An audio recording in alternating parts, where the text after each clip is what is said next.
Shalom Aleichem. Cette semaine, Be'ezrat Hashem, on lira Parashat Ekev. Et il faut savoir que cette paracha, c'est la deuxième paracha parmi les 7 Shabbatot qu'on les appelle Shiva de Nechamta, les 7 semaines de consolation qu'on lit dans la Haftara. Et dans notre paracha, on commence le mot Ve'aya Ekev. La paracha, elle s'appelle Ekev. En français, quand on traduit le mot Ekev, parce que. Mais Rashi, il explique Ekev, c'est le talon. Akadosh Baruch Hu, il parle dans cette paracha des mitzvot que les gens ils piétinent avec leur talon. C'est-à-dire quoi piétiner? Qui ne donnent pas d'importance à des mitzvot. Il y a des gens qui disent telle mitzvah elle est plus importante que l'autre mitzvah et cette mitzvah elle n'est pas importante. Alors je fais cela et je ne ferai pas cela. Alors Akadosh Baruch Hu, dans la paracha de cette semaine, dit Ve'aya Ekev im tishme'un. Si vous allez écouter ces mitzvot et observer ces mitzvot que vous les considérez comme le talon, c'est-à-dire que vous les piétinez, alors Akadosh Baruch Hu, il promet beaucoup de choses dans la paracha. Akadosh Baruch Hu, il promet beaucoup. Berachecha, virbecha, ou berach pribitnecha, ou priadmatecha, degancha, vitiroshcha, vitzarecha, shegar alafecha, ve'ashterot sonecha, beaucoup de brachot. C'est-à-dire, Rashi il explique que le mot Ekev, c'est talon, c'est pas parce que, quand j'ai pris le chumash traduit en français, beaucoup de chumashim c'est marqué parce que. Rashi il dit non, c'est pas parce que. Ekev, ça veut dire le talon. Il y a des mitzvot que les gens ils disent que c'est pas important. Comme dans le corps, on s'occupe de tous les membres de notre corps, et c'est rare qu'on s'occupe des talons. Le talon de notre corps, c'est pas important. Alors c'est pour ça on dit il piétine, c'est-à-dire quoi il piétine? Il ne donne pas l'importance à certaines mitzvot. Alors c'est lui qui fera attention aux mitzvot qui ne leur donne pas d'importance.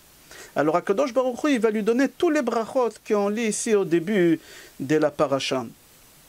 Le Kli Yakar, dans notre paracha dit, il faut que tu saches que le Yetzer Hara, toujours il essaye de te faire échouer dans des mitzvot qui sont faciles. Et sans te rendre compte, doucement, il va te faire échouer aussi des mitzvot qui sont importantes, très importantes. Alors fais attention, il y a des gens qui ne font pas attention à des mitzvot qui ne sont pas importantes, et ils se laissent. Comme ça, ils se sont habitués, c'est pas important, c'est pas grave.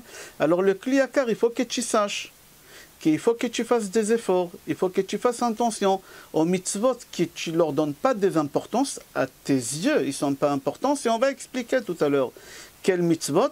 Il faut que tu saches qu'à la fin, qu'est-ce qui va se passer? Tu vas tomber dans des mitzvot qui sont importantes aussi.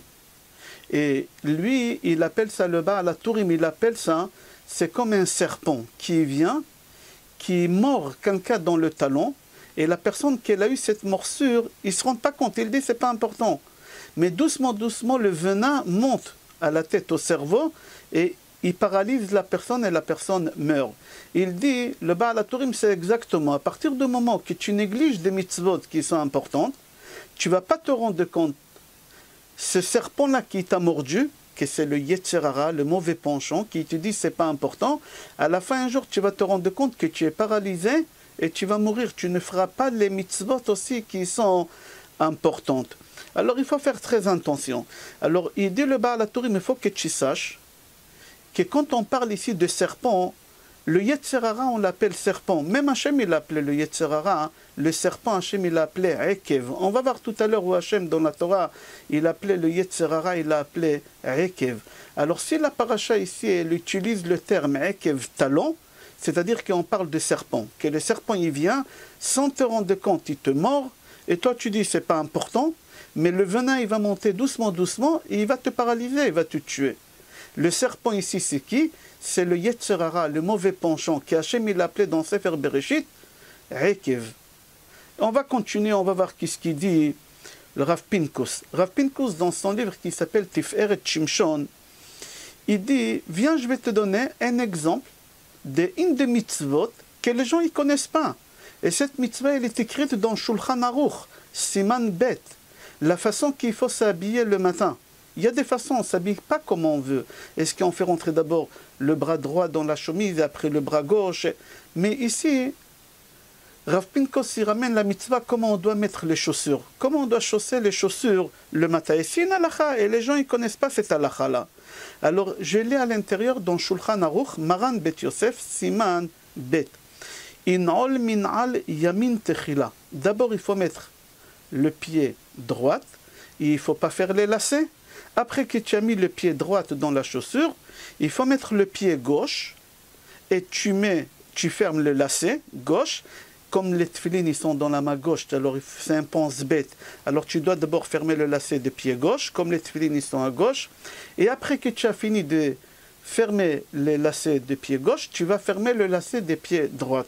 Et dire Rav Pincus, ces mitzvot-là, les gens ne donnent pas d'importance, même quand tu enlèves tes chaussures. D'abord il faut enlever la chaussure gauche, et après tu enlèves la chaussure droite.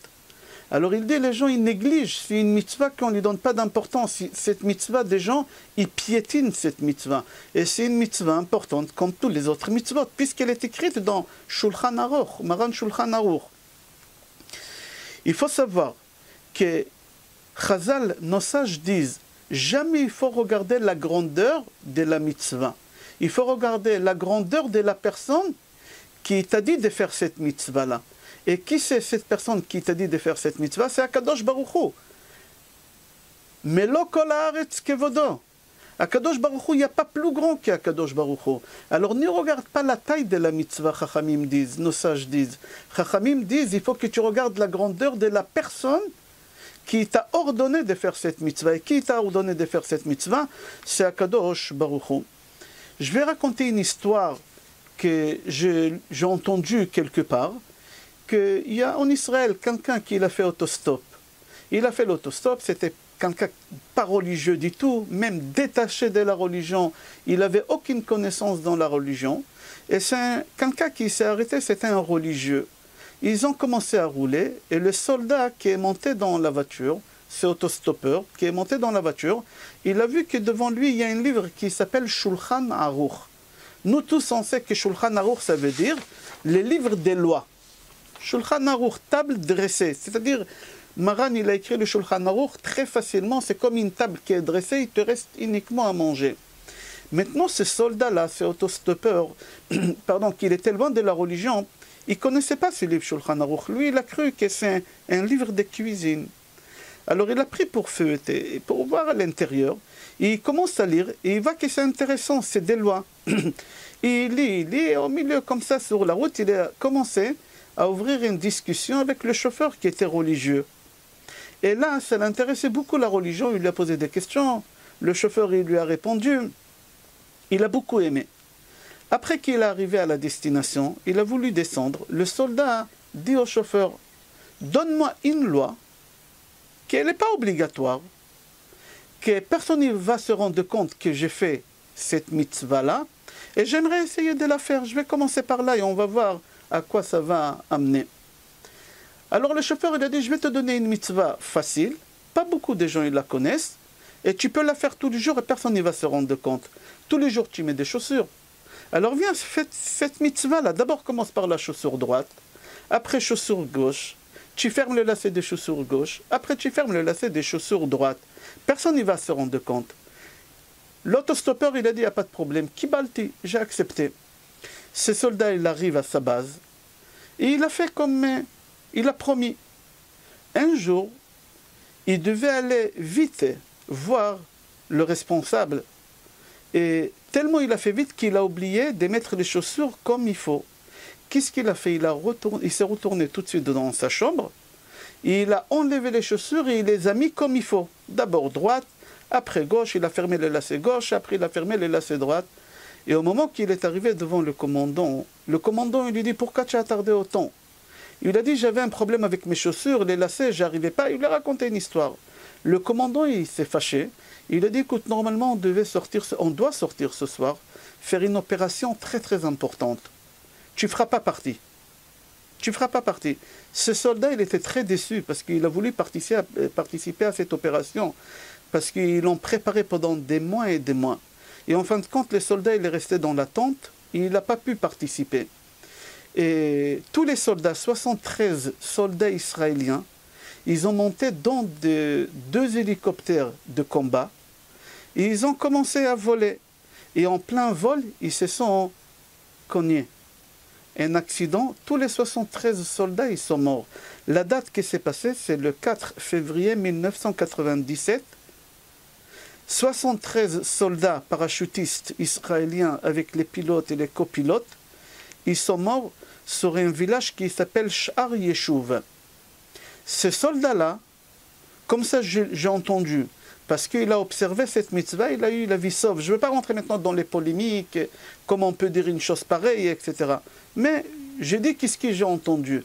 Quand on fait attention à des mitzvot qui sont, à nos yeux, pas importantes, qu'on piétine avec les pieds, qui pour nous, comme c'est le talon de notre pied qui n'est pas important.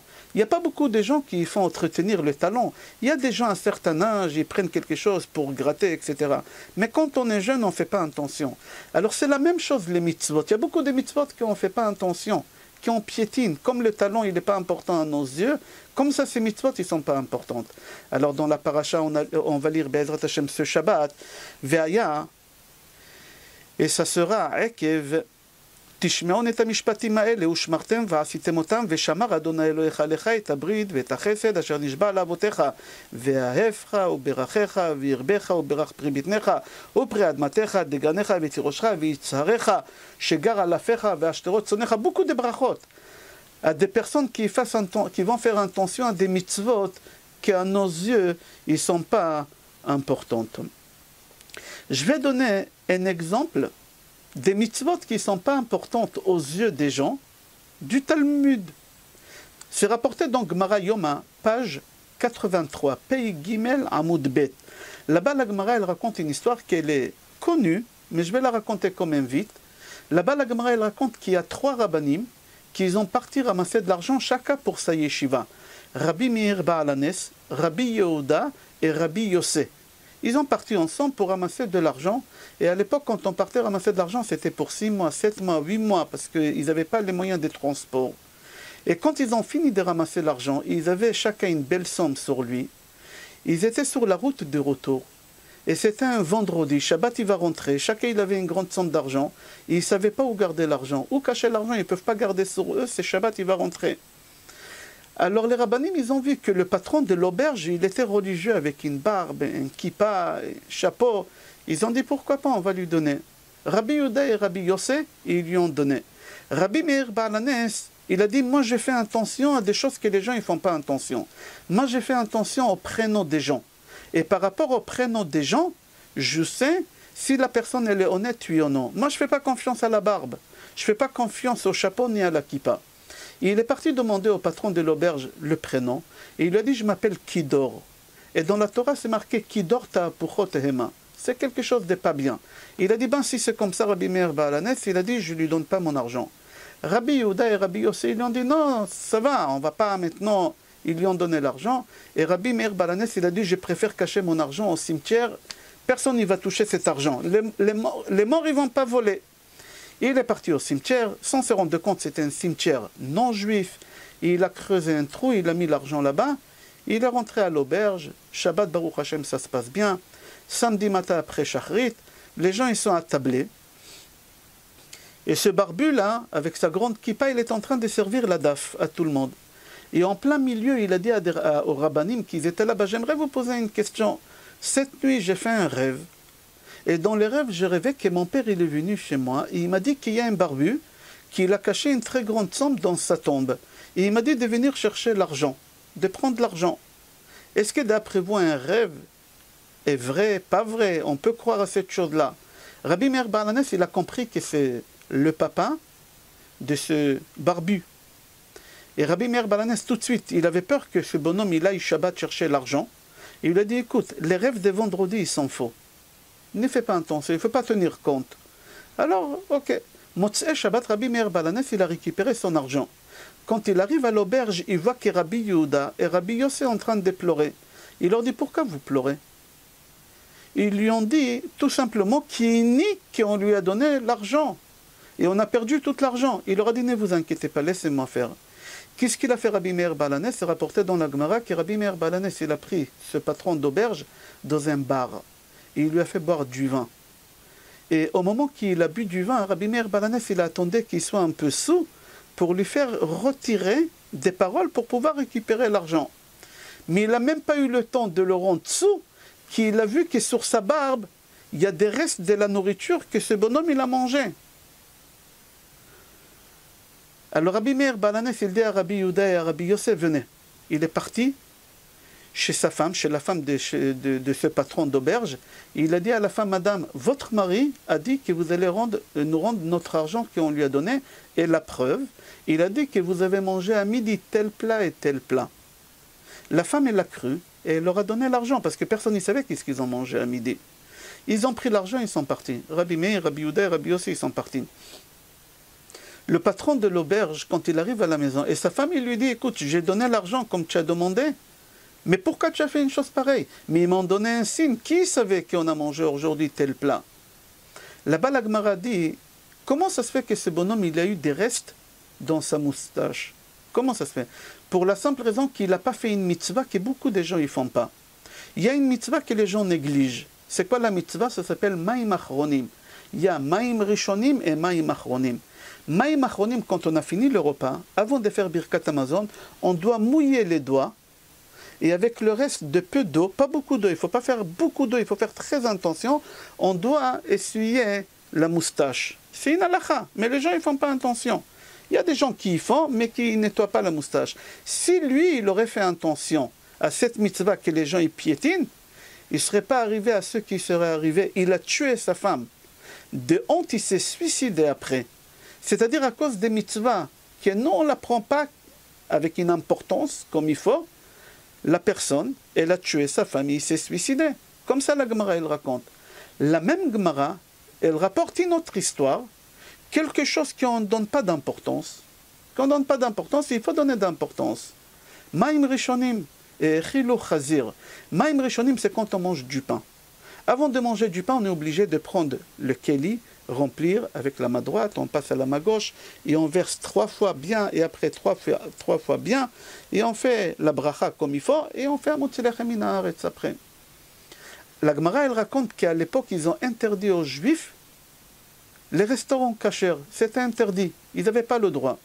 Mais il y a un restaurant qui vendait de la viande pas kasher, et il avait une double cuisine. Une arrière-cuisine cachée que personne n'a vue, et là-bas derrière, dans cette cuisine-là, il avait de la viande cachère. Alors le patron, il regardait. Les clients qui rentraient, qui faisaient Netilat Yadayim, ils savaient que c'était des juifs. C'était un signe. Alors il leur donnait à manger cachère. Les personnes qui ne faisaient pas Netilat Yadayim, c'est-à-dire que ce n'est pas des juifs, il leur donnait pas cachère. Là-bas, la Gemara, elle raconte qu'un jour, il y a un bonhomme qui est venu, juif évidemment. Il n'avait pas le temps de faire Netilat Yadayim comme il faut. Il a fait vite, comme ça, n'importe comment. Et le patron de ce restaurant, il a cru que ce n'était pas un juif. Il lui a donné à manger non kasher. Il lui a demandé de payer le plat 15 euros. 15 euros. Ok, il paye, il s'en va. Le lendemain, le même client, il revient. Mais là, il avait le temps, il a fait Netilat Yadayim comme il faut, il a rempli avec la main droite, il a passé à la main gauche, il a versé beaucoup d'eau comme il faut 3 fois, et après 3 fois à la main gauche, il a fait comme il faut. Alors le patron, quand il a vu, il a dit, c'est un juif, il lui a donné à manger kasher. Et kasher, ça coûte cher. Pour des raisons, on ne va pas rentrer, il lui a demandé 30 euros. Il a dit, je ne comprends pas, hier j'ai pris le même plat, j'ai payé 15 euros, aujourd'hui tu me demandes le double, 30 euros. Et il dit tout simplement, hier, je ne te donnais pas kasher. Pas kasher, c'est pas cher. Kasher, c'est cher. Il a commencé à arracher ses cheveux. Comment tu as pu faire une chose pareille? Là-bas, la Gemara dit tout simplement parce qu'il n'a pas fait attention à Netilat Yadayim. Il y a des gens qui ne donnent pas d'importance à certaines mitzvot. Alors, Akadosh Baruch Hu, il ne vient pas vers toi. Ça, qu'est-ce qui est marqué dans la paracha? Ushmartem va'asitem otam. Si vous allez les observer, vous allez les faire. Veshamar Adonai Elohecha. Akadosh Baruch Hu, il va faire attention que tu n'arriveras pas à faire des autres péchés. Que tu n'arriveras pas. Quelqu'un qui fait attention à manger kasher, jamais Akadosh Baruch Hu, il va faire en sorte qu'il a un accident sans savoir qu'il ne mange pas kasher. Veshamar Adonai Elohecha lecha. Akadosh Baruch Hu, il va te protéger. Hachem, il ne t'a pas protégé. Pourquoi? Parce que tu as fait des choses. Et tu n'as pas fait des mitzvot que tu ne leur as pas donné d'importance. Et c'est ça qu'est-ce qui veut dire la paracha Vaya Ekev. Si tu prends des mitzvot et tu les piétines avec ton talon, parce que tu ne leur donnes pas d'importance, Akadosh Baruch Hu, il ne sera pas là pour te protéger pour des autres choses. Et mis à part ça, Ve'aefra, ou berachecha, virbecha, ou birach pribitnecha, ou priadmatecha, shegar alafecha, ve'ashterot sonecha, beaucoup de brachot qui est marqué dans la paracha. Il y a une pasouk dans Echa. Il y a quelques jours, on a passé cette journée difficile de Tisha B'Av. Et là-bas, on a lu Echa. Dans Echa, dans le chapitre Aleph, Pasuk Tet, c'est marqué là-bas, Tum'ata beshulea, lo zachra acharita. Tum'ata beshulea. L'impureté, elle est toujours au bord. Au bord, c'est-à-dire quoi? Au bord. Il y a quelque chose, par exemple, il y a ce livre-là, il y a le bord. Je crois en français, ça se dit le bord, le rebord, le bord. C'est les coins, les côtés, les côtés. Alors il dit dans Echa que l'impureté, elle se trouve au bord. C'est pas compréhensible. Et il y a le Maguid Midouvna qui l'explique que comme dans son habitude avec un parabole. Toujours Baruch Hashem, le Maguid Midouvna, il trouvait des paraboles pour nous expliquer des choses qui ne sont pas compréhensibles. Il dit, viens, je t'explique c'est quoi l'impureté au bord. C'est quoi? Il dit, c'est un bonhomme qui est parti acheter une nappe, une belle nappe. Mais pas n'importe quelle nappe, une nappe qui elle coûte très cher, avec de la broderie. Et au moment qu'il a acheté cette nappe-là, le vendeur il lui dit, monsieur, nous on a un service qu'on peut renforcer la doublure de la nappe. Parce que si tu ne renforces pas la doublure de la nappe, avec le temps, les fils ils vont sortir un par un et après tu n'auras plus de nappe.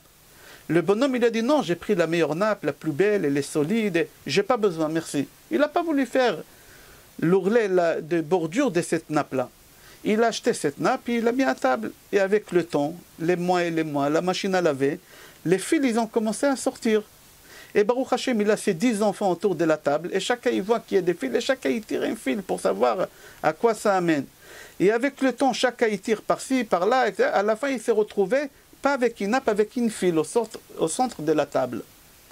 Il dit le Maguid Midouvna, c'est exactement le Yetzer Hara. Le Yetzer Hara, au début, il te fait sortir un fil, tu ne te rends pas compte, un péché qui n'est pas important. Mais avec le temps, à force de tirer, et tu piétines des choses qui ne sont pas importantes, à la fin, tu vas piétiner des choses qui sont importantes. Et à la fin, tu vas te retrouver avec quoi? Avec un fil au bord de la table, c'est tout. C'est la seule chose que tu auras. Et même ça, je ne sais pas si tu auras. Même ça, je ne sais pas si tu auras. C'est ça ce qu'il dit le Maguid Midouvna sur le Pasuk de Echa. Bientôt, Be'ezrat Hashem, à peu près dans 17 jours, on va arriver au mois de Elul. Là, on est au mois de Av. Av, ça s'écrit Aleph, Bet. Elul, Ba. C'est pour te prévenir que Elul va arriver.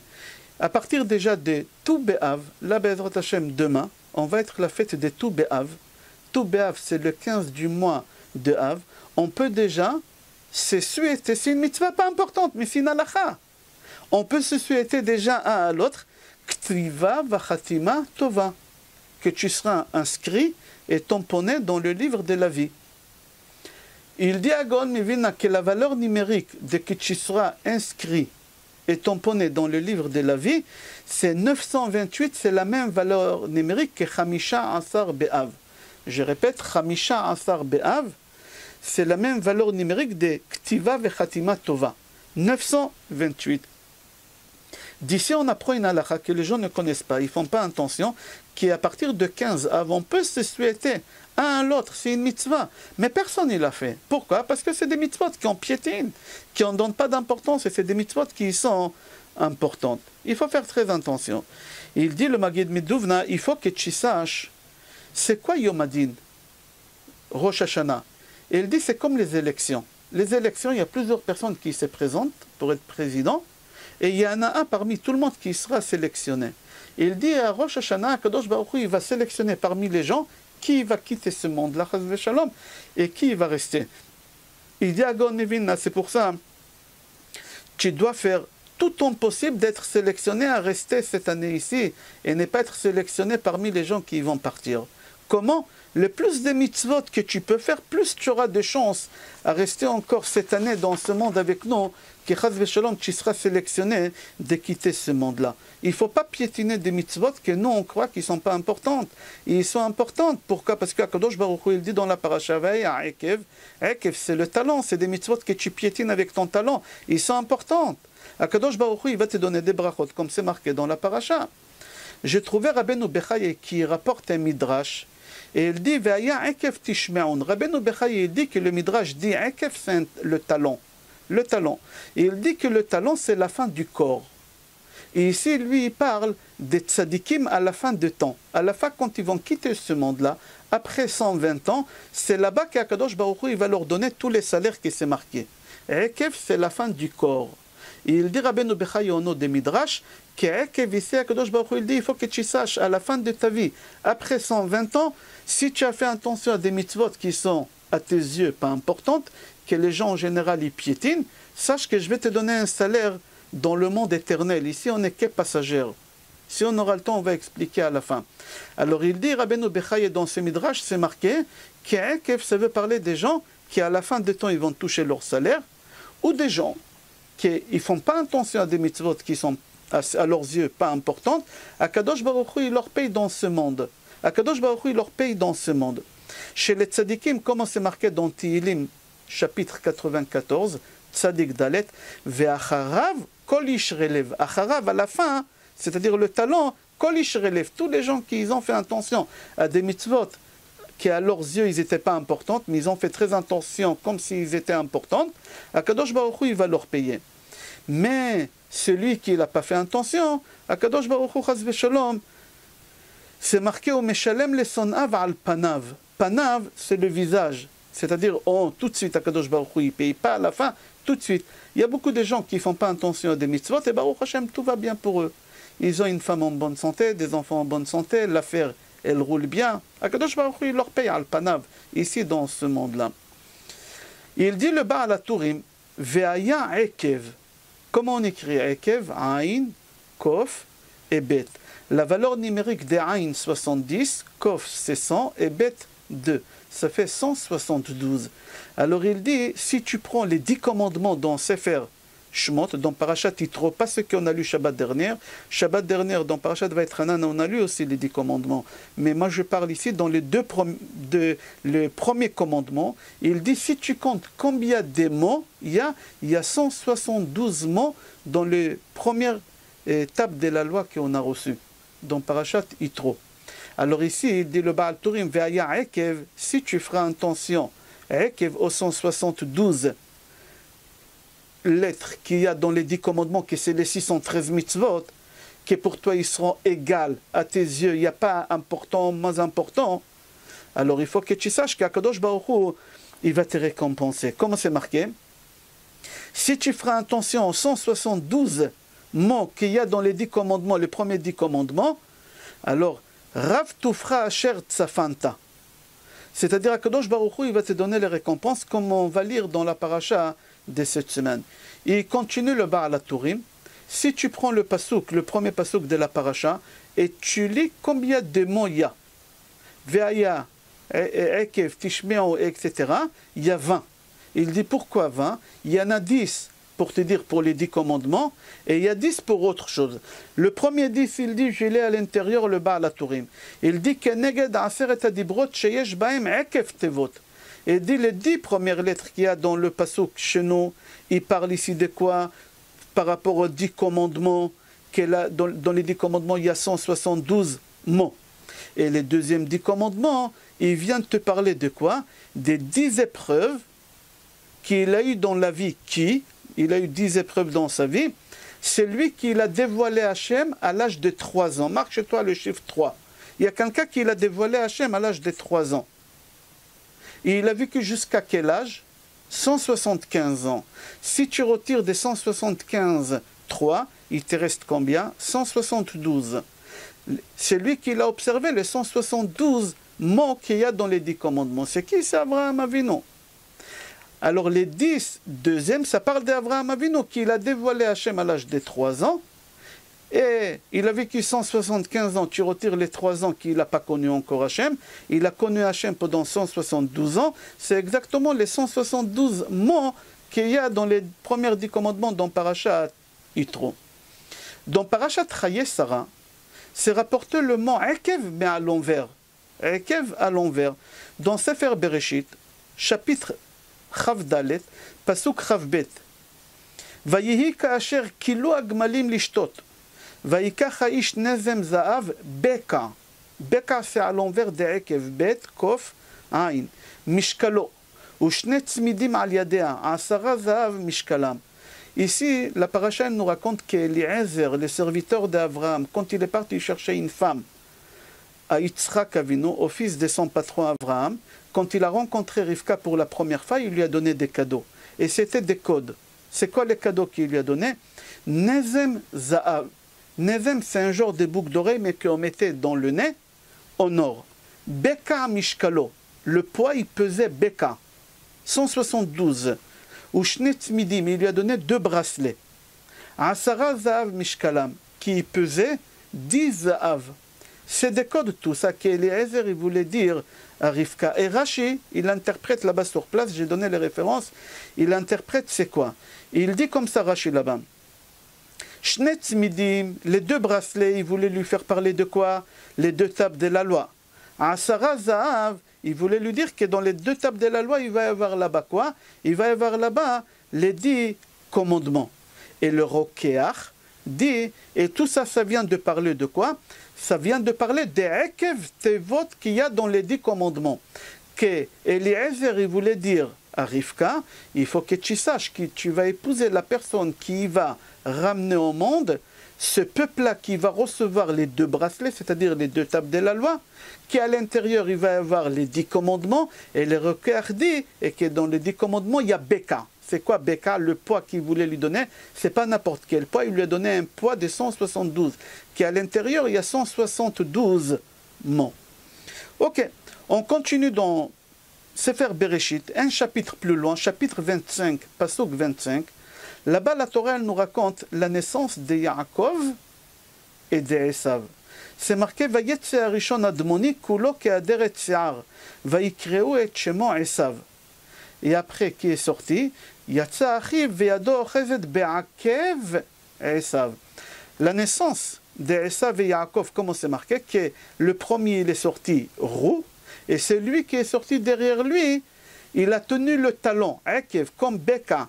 Comme Veaya Ekev Sishmeo, il lui tient le talon de Esav. Il faut savoir, parce que Yaakov, il a tenu le talon de Esav, alors on l'appelait Yaakov. C'est bizarre, parce qu'il a tenu le talon, Ekev, alors on l'appelait Yaakov. Il ne fallait pas l'appeler Yaakov. Pourquoi tu as rajouté la lettre Yud?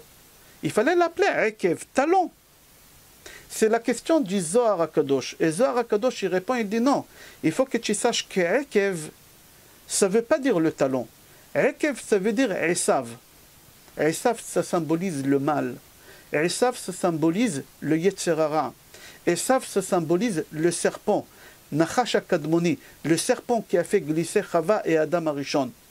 Quand on dit, le Zohar HaKadosh, il dit, quand on dit que Yaakov, il a tenu le talon, ça ne veut pas dire le talon, comme nous on comprend. Le talon, ça peut dire l'oreille, ça peut dire le nez, mais il a touché. Il a touché qui? Il a touché un Ekev. Ekev, quelqu'un qui s'appelle Ekev, il a attrapé. Où il a attrapé? Pas dans le talon, il dit le Zohar HaKadosh. Il a attrapé dans le bras, il a attrapé dans le nez, il a attrapé dans la joue, mais il a attrapé. Mais il a attrapé qui? Il a attrapé Ekev. Comme ça, il dit le Zohar HaKadosh. Je continue le Zohar HaKadosh, il dit Sha'arei Esav, kulo nikra Ekev. Esav, tout lui-même, il s'appelle Ekev. Même Hachem, il l'a appelé Ekev Esav. Depuis que Hachem, il a créé le monde, Hachem, il l'a appelé le serpent, il l'a appelé Ekev. C'est marqué Hu yeshufcha rosh ve'ata teshufenu Akev. HaKadosh Baruch Hu, il parle au serpent. Il lui dit toi, tu t'appelles Akev. Quel Akev? C'est Esav, c'est le mal dans ce monde-là.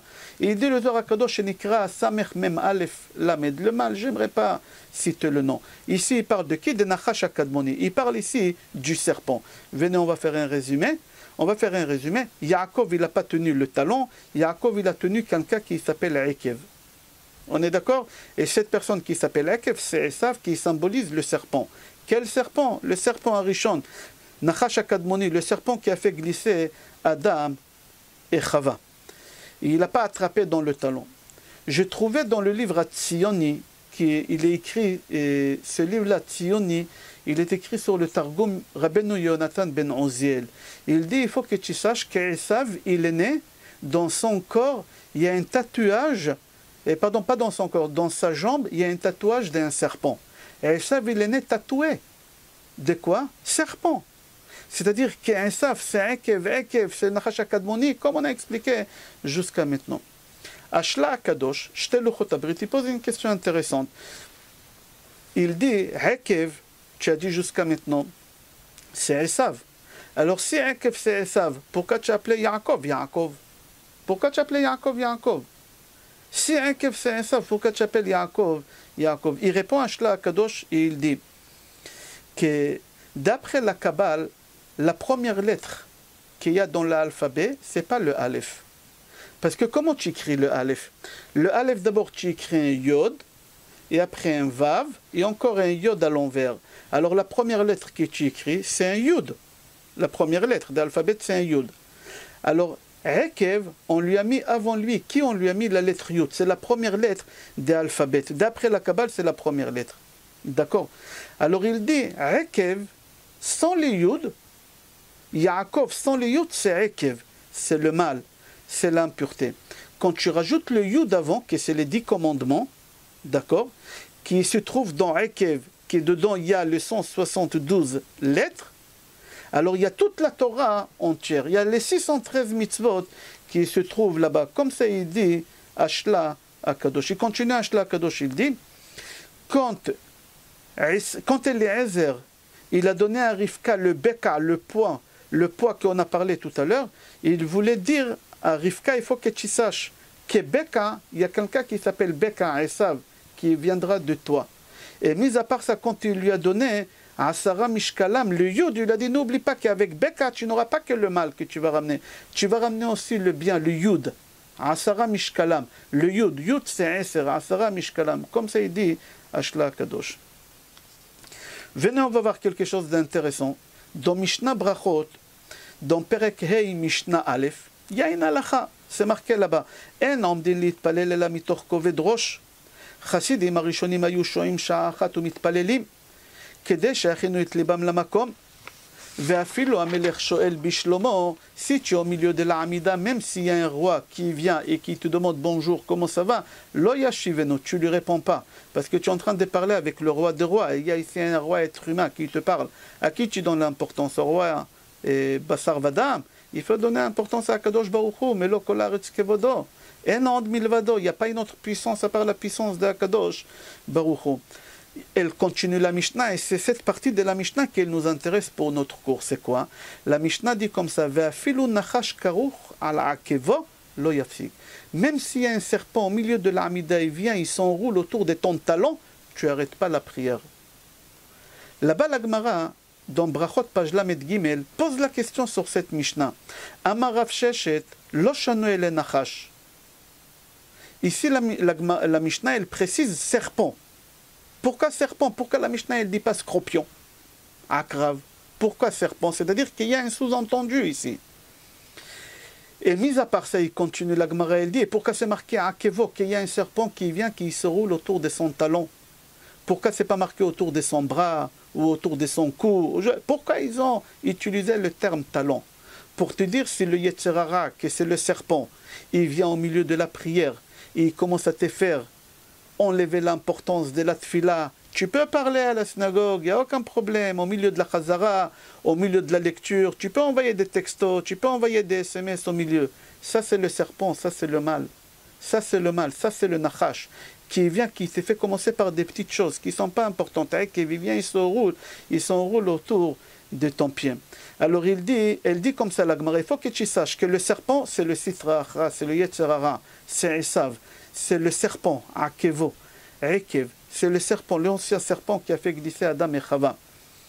Il dit, il faut que tu saches qu'il va venir et qu'il va t'étrangler sans te rendre compte. Comme on a expliqué au début du cours, que le serpent, il vient, il te mord, et sans te rendre compte de cette morsure-là, tu dis, c'est pas important, et elle va monter à ton cerveau, elle va te paralyser, elle va te tuer, chas v'shalom.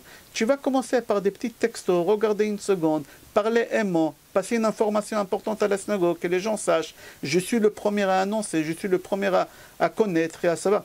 Il faut que tu saches à la fin c'est quoi? Tu vas être paralysé à la fin.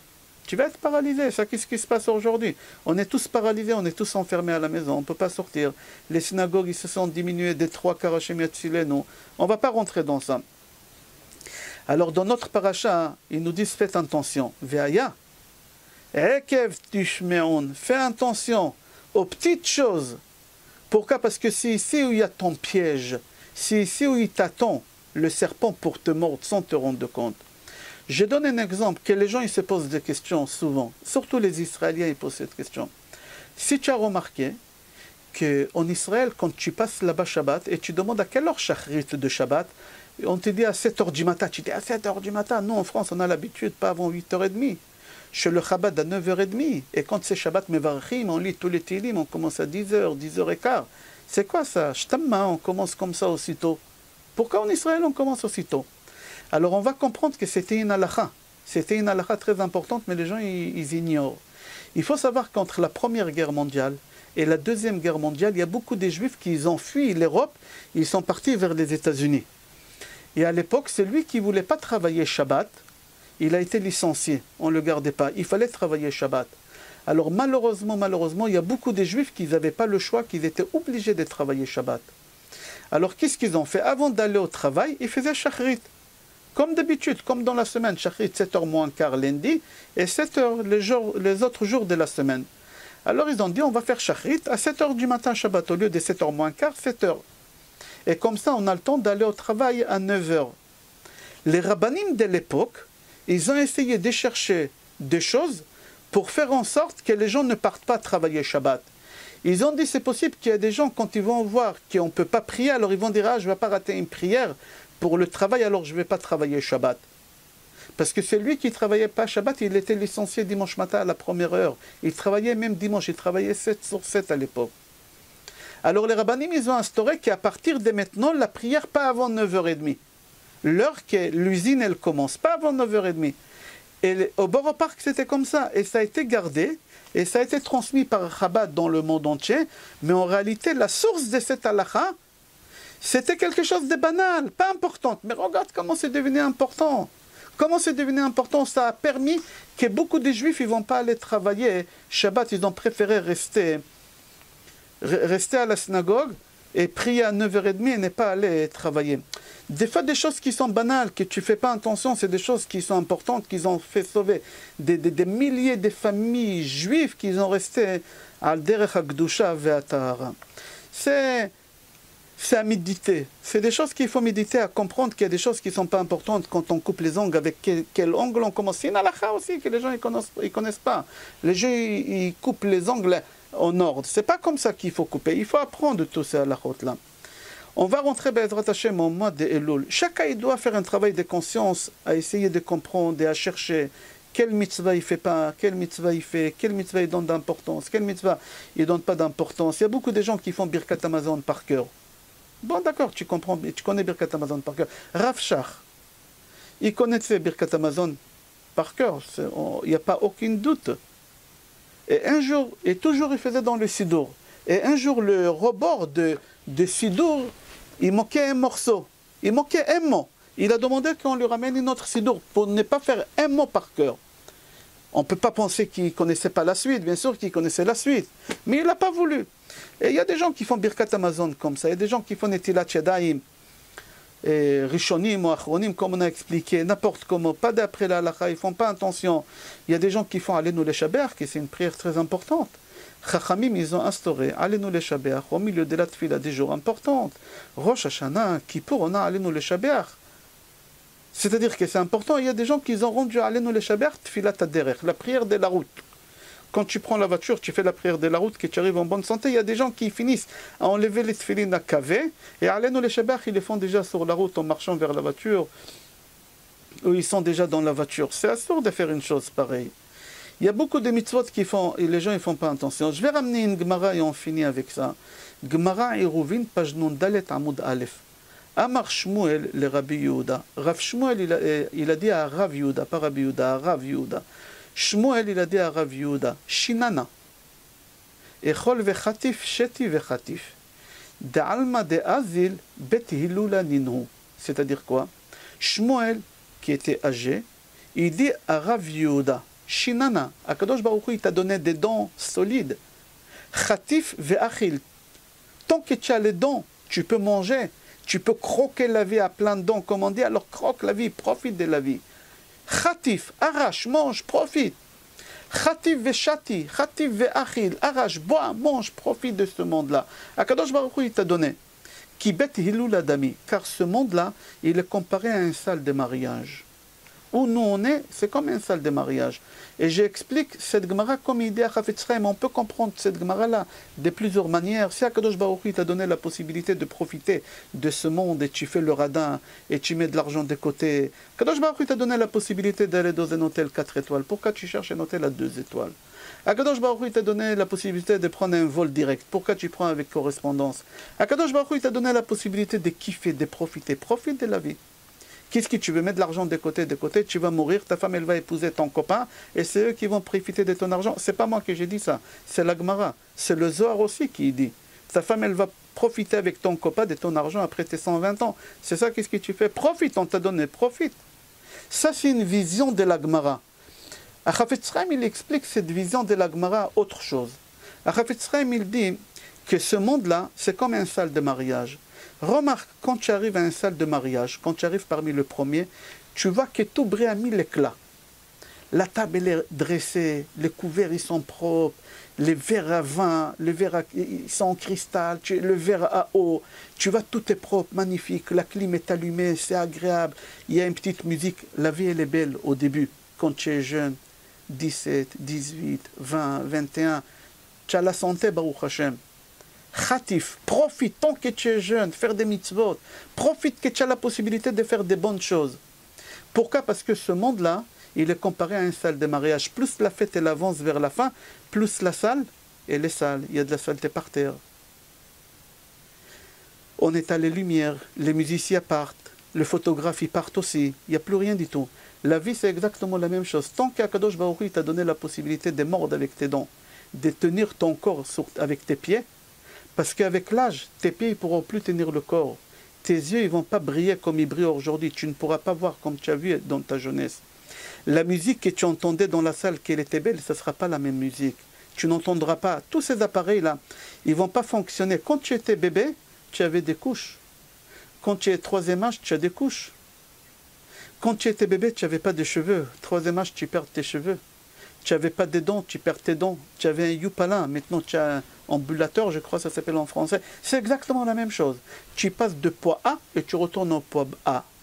C'est exactement. Alors profite, tant qu'Akadosh Baruch Hu t'a donné la possibilité de profiter. Il dit à Chafetz Chaim une parabole pour comprendre, sur cette Gemara, toujours sur le même sujet. Et il dit qu'un jour, il y a quelqu'un qui l'a déménagé. Et il est rentré chez lui à la maison. Et pendant toute la soirée, en face de chez lui, ils avaient la musique à fond. Et il a regardé par le balcon, c'est quoi ce voisin qui fait des musiques? Et il a regardé qu'il y a une fête. Alors il s'est dit, peut-être c'est exceptionnel, j'ai pas l'habitude. Peut-être il a une fête, peut-être il marie un enfant.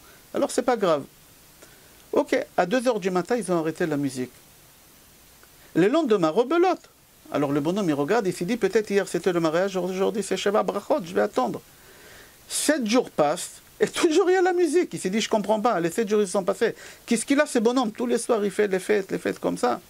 Il est parti voir ce monsieur, il a dit, écoutez, moi j'habite en face, tous les soirs la musique à fond jusqu'à 2h du matin. Je vous souhaite Mazal Tov, que vous allez avoir que des smachot, que de la joie. Mais je ne comprends pas, tous les jours, il y a un jour ça va s'arrêter. Et il dit, non, je ne pense pas que ça va s'arrêter. Mais le monsieur dit, vous n'êtes pas rendu compte que ce n'est pas les mêmes personnes qui ont dansé hier, ce n'est pas les mêmes personnes qui dansent aujourd'hui. Vous n'êtes pas rendu compte que ce n'est pas les mêmes serveurs hier, aujourd'hui. Vous n'êtes pas rendu compte que ce n'est pas les mêmes photographes, ce n'est pas les mêmes musiciens. Et il dit non, je n'ai pas fait attention. Pourquoi vous me dites ça? Et il dit tout simplement parce que ce n'est pas une maison ici, c'est une salle de mariage. Ceux qui ont dansé hier, ils ne vont pas danser demain. Celui qui avait la possibilité de faire aujourd'hui des choses, c'est possible que demain il ne pourra pas faire ces choses-là. Tout ça c'est à méditer. C'est ça qu'est-ce que la paracha elle veut nous enseigner. Vaya Ekev. Ekev c'est à la fin, comme on a dit au début du cours. Ekev, c'est à la fin de ta vie. Là, tu vas te réveiller, tu vas prendre conscience, tu vas réfléchir, mais ça sera trop tard.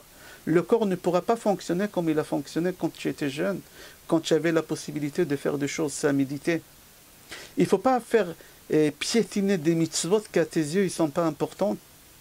Il faut donner l'importance à tous les mitzvot. Ve'aya Ekevin Tishmo, c'est-à-dire la Torah elle dit comme ça. Ve'aya, עקב תשמעון את המשפטים האלה ושמרתם ועשיתם אותם, ושמר אדוני אלוהיך לך את הברית ואת החסד אשר נשבע לאבותיך, והאהבך. יתמרה הקדוש ברוך הוא, ברכך il va te bénir, וירבך il va te multiplier, ou il va bénir pris bitnecha, c'est tes enfants, les bétails, la parnassa, תירושך, תבין, שגר על אפיך, c'est והשטרות צונך, les troupeaux, la terre, ברוך תהיה מכל העמים, לא יהיה בך עקר ועקרה, personne de tes enfants il va être stérile, ni tes enfants, ni tes animaux, והסיר אדוני ממך כל חולי, et הקדוש ברוך הוא il enlèvera de toi toute maladie. Toute maladie. Le cours de demain, Bezrat Hashem, je vais expliquer c'est quoi toute maladie. C'est très important de savoir c'est quoi toute maladie. C'est une seule maladie, que toutes les maladies qu'il y a, elle est dedans. Je t'embrasse. Bracha ve'atzlacha.